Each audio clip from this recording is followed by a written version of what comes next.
So, welcome to this press briefing, and Prime Minister, dear Mateusz, welcome to Stockholm. So good to have you here. Sweden and Poland have a lot of common interests, as we all know, and there's a lot of potential for increased cooperation, not least when it comes to our shared commitment to support Ukraine and build an even stronger European security. But allow me first to say just a few words about the Swedish and the European response following the disastrous earthquake in Turkey and Syria last week. This is a tragedy of historic proportions. As of today, we count over 33,000 dead and countless of wounded and homeless families. Sweden provides help in two different ways. We are leading the joint EU efforts, and we are providing bilateral assistance, personnel, material, aid and humanitarian support.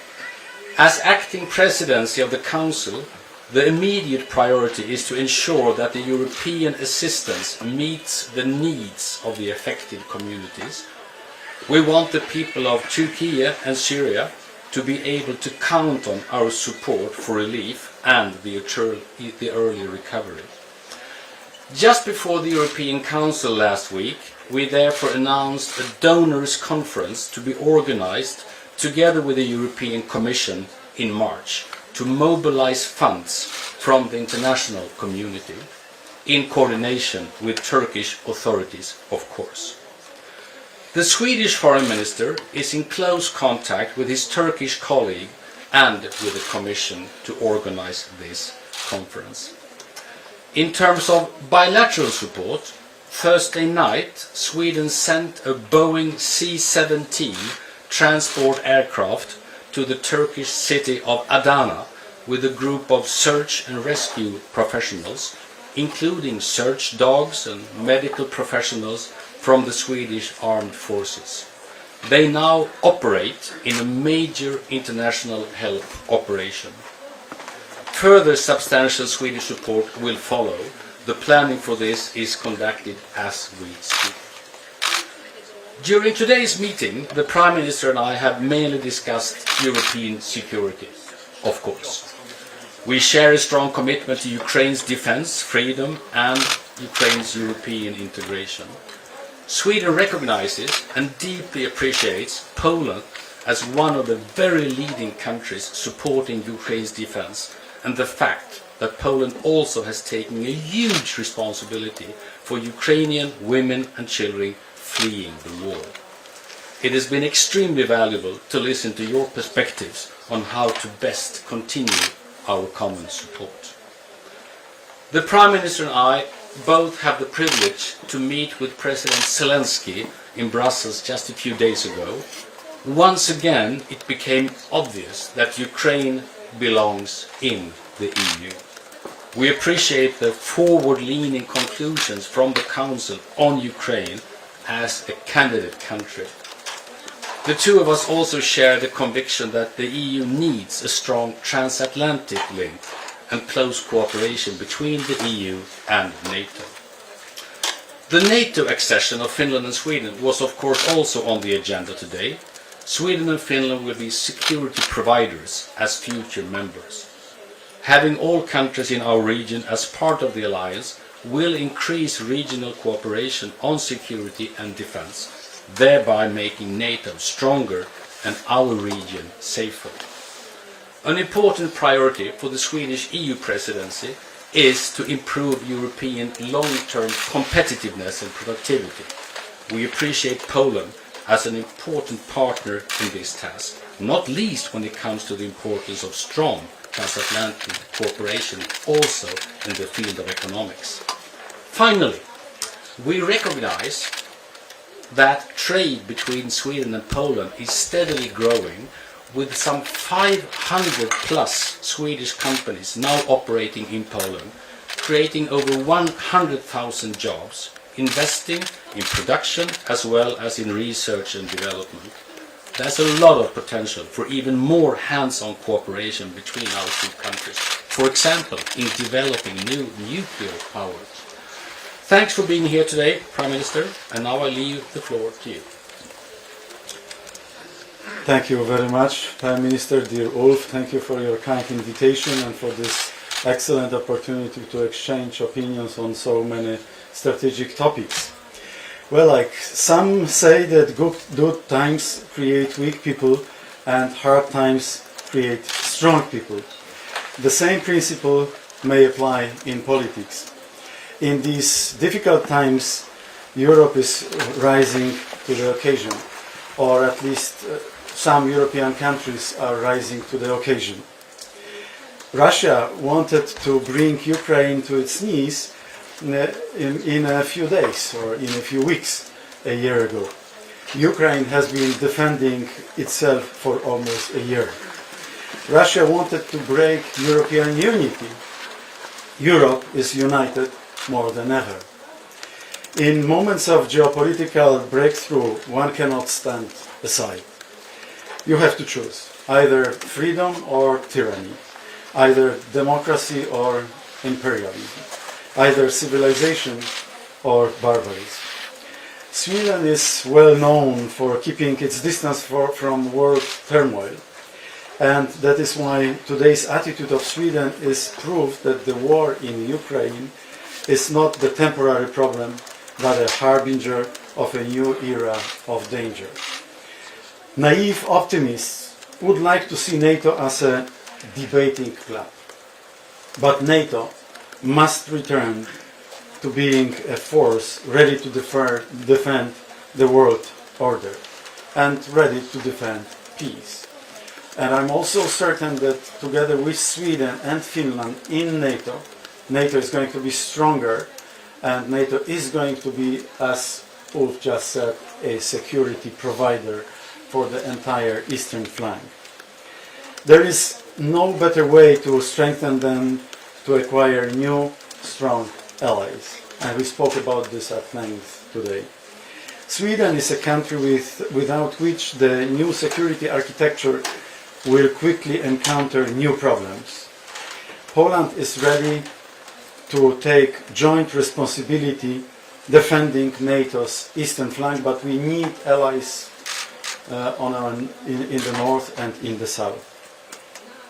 The admission of Sweden to NATO not only strengthens our military potential, but also sends a clear message to Russia: you will not break Europe to pieces.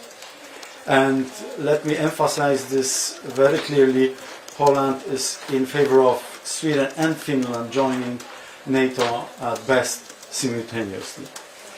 Russia has chosen to return to the past. Europe must choose the future. Russia evoked worst demons of the 20th century. Many people would not have realized, but actually colonialism, imperialism, or nationalism, they have been evoked in Russia, and this is now the foundation of ideology of Ruski Mir in Russia. We don't want a new Cold War or a new arms race, but the decision to avoid this scenario rests with Russia. For 30 years, some countries believed that prosperity could be built thanks to good contracts with Russia. We believe in European independence of Russian fossil fuels and to other natural resources. In a way, we support strategic autonomy and all the projects which are going to strengthen independence of the entire European Union and of our economy. The pandemic and the war have shaken Europe greatly, but they are an opportunity to find a new center of gravity and a geopolitical axis on which we can base the future. And together with Ulf, we spoke about this new geopolitical axis a bit during our bilateral this morning. North-south interconnectivity, infrastructure, road infrastructure, telecom infrastructure, railways, energy infrastructure, they are all the future dimension of economic growth and prosperity in Europe. Today, Sweden and Poland belong to the zone of clash between civilization. But sooner or later, we may become a bridge between old and new Europe, between the United Europe, European Union, and Ukraine, Moldova, and the other countries. And let me also echo what Prime Minister said about Turkey and Syria during those tragic days. Poland also sent our best rescue troops and firemen troops to actually rescue as many people, to save lives of as many people as possible. And I would like to express my deepest condolences to President Erdogan, to the government of Turkey, and to Syrian society about this tragedy. The line connecting Stockholm, Warsaw and Kiev is today a line of resistance to Russia and a line of freedom, you can say. Tomorrow it may become the development line of a new region, and we spoke about this in the context of Eastern Partnership as well. After 1989, the world had one rule. There is no development without globalization. This rule needs to change. There is no development without security. And together with the United States and Sweden and Finland, Poland is building a new and robust and long-lasting security architecture. And thank you, Ulf, thank you, the Swedish government, for being on the same page with so many, if not all, strategic considerations of nowadays. Thank you. Thank you so much. And from this on to questions. Yes, thank you. We can start with our guests from Polsat. Piotr Dzitkowski, Polsat News. A question for both Prime Ministers. 5 oil giant companies have reported last year profit exceeding $200 billion. Are there any plans to implement in the European Union windfall tax for that? Are you planning to discuss it during European Council next month? We have already implemented some mechanisms of a windfall tax type. We have implemented rules, we call it revenue cap, through which we were able to take some extraordinary profits of those in particular energy related companies, and we have actually transferred those to the entire population and for companies to lower the bills of energy and bills of gas in Poland. As far as the taxation of multinationals, global corporations is concerned, we are very much in favor of this, and this is why we were supportive in the context of the discussion of OECD about the base erosion and profit shifting, and about the Pillar 1 and Pillar 2, and we still hope that those two solutions will be implemented in tandem, because this would mean a fair and just taxation across the globe. Well, as you know, there is already a framework in place providing the possibilities for countries to do that, and we are actually applying to that. And besides from that, in Sweden, we lower the bills basically by refunding quite substantial money from last year's extremely high bills as well. So we do that in a more national way in terms of fees that have been gathered through the Swedish consumers. Thank you. We have a question from Polska Agencja Prasowa. Polska Agencja Prasowa. What's your expectation of the 10th sanction packages against Russia? As reported by the media, there's no proposals like sanction on Rosatom, sanction for the kidnapping Ukrainian children, exclusion of Gazprom from the carbon dioxide emission, or diamonds.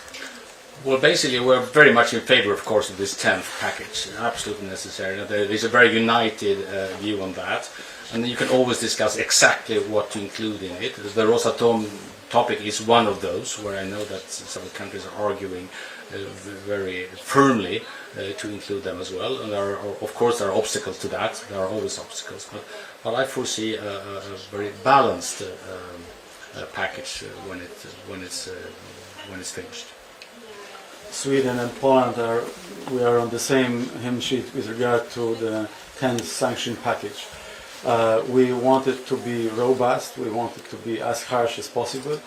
However, to work it out, it needs two to tango. It needs those countries who are not so eager to enhance sanctions, and those countries which are eager to enhance sanctions.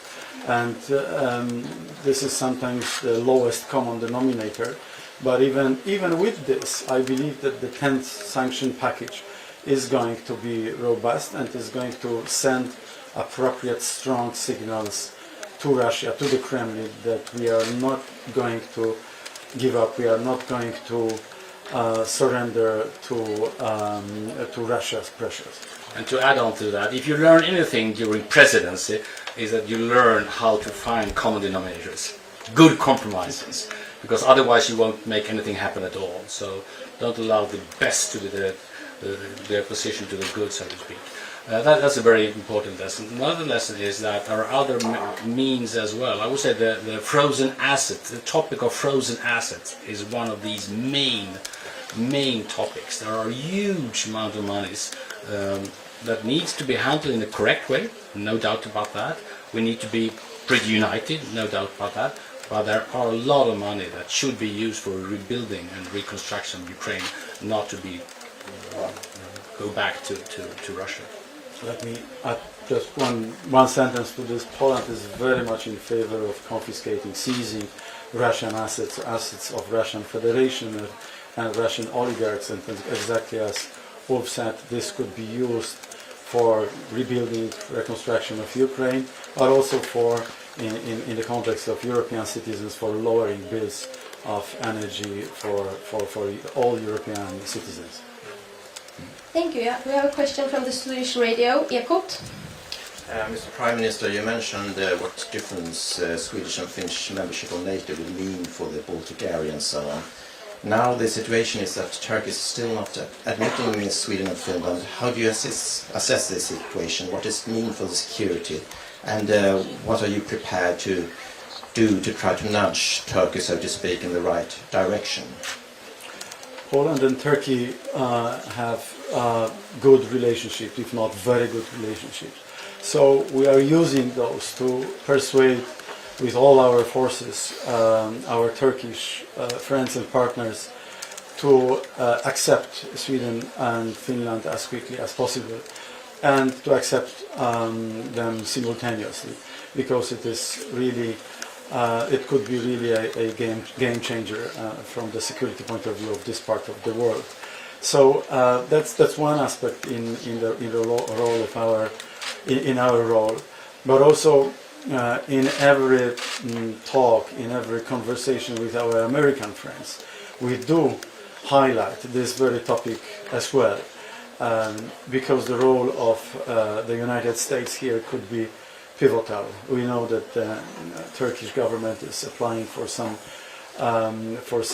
American jets, F-16 in particular, and maybe this could be the platform of common denominator, so to say again, and this could bring Turkey closer to this appropriate decision. Your view of the situation? Well, basically, I very much appreciate the Polish attitude, and there are many things to appreciate about Poland. But if I mention just two things, first, what I did say, that the enormous help from Poland to Ukraine. You simply cannot even measure it, I would say, in comparison to many other countries. Enormous. And that impresses all of us, I would say. And of course, secondly, the very clear and early and firm support for the Swedish and Finnish accession, early in ratifying, very clear in support, also in contact with our Turkish friends. So I very much appreciate that. And the last question, TT. I'm here. Thank you.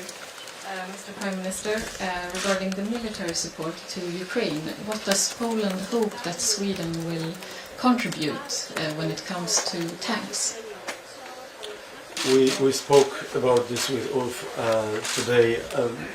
I was on the meeting with President Zelensky a couple of days ago, and clearly what is badly needed these days is first ammunition, as much ammunition as possible, and of course with regard to tanks, I believe that the coalition of Leopard tanks is going to grow, and I hope that Sweden, having some Leopard tanks, if my memory serves me right, more than 100, will also be able to deliver some Leopard tanks to Ukraine. Poland would have delivered already 250 tanks of post-Soviet type, but on top of those we are going to deliver 60 tanks, quite modernized tanks, to Ukraine, and on top of this we are going to deliver also some 14 Leopard tanks. So we want to be very active on this front, because we believe that the line of freedom, as I said, is now the battlefield in Ukraine, and both Sweden and Poland should do everything possible to support our Ukrainian friends in their fight for sovereignty, freedom, and peace in Europe. Well, obviously, I mean, all the time we evaluate what Sweden can contribute with, what we do need to have ourselves, and what other partners are providing with. And top of the list has been, as you all know, air defense. We delivered air defense, and artillery. We delivered artillery. And when it comes to tanks, we have very modern CV-90, which is kind of a smaller armored, not a formal tank, but an armored vehicle. And we have delivered quite a few of them as well. So I think we have really tried to bring as good stuff as possible to Ukraine. Yes. Oh. Thank you. We're running out of time. Thank you so much. Thank you for joining us. Thank you. Thank you. Bye bye.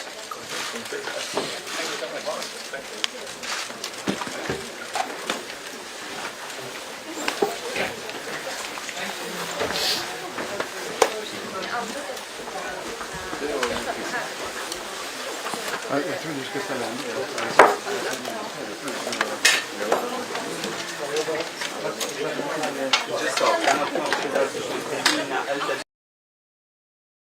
en.